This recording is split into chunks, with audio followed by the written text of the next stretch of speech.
age, invested in her first real love, robbed by an enraged father who could not come to grips with the fact that his daughter was getting older.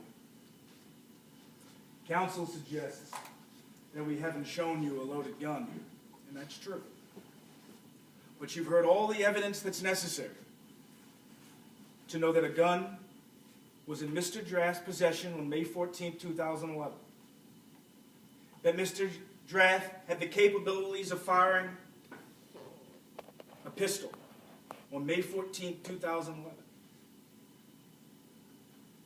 The evidence that leads you to believe that he did fire that pistol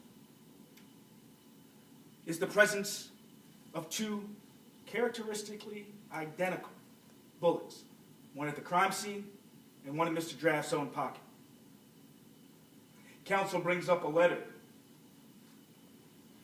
that suggests that someone wants some money owed by Mr. Walker. But ask yourself, someone who wants their money doesn't kill the borrower, do they?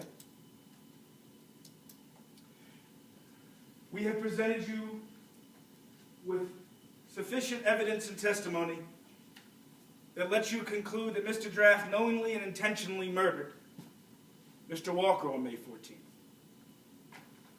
The Google map showing a direct route from Mr. Draft's home to Mr. Walker's apartment.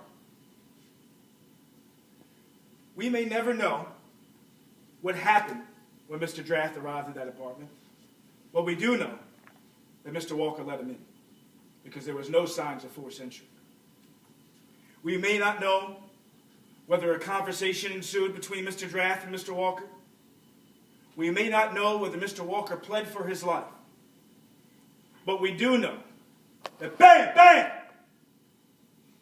Mr. Draft shot him twice in the chest.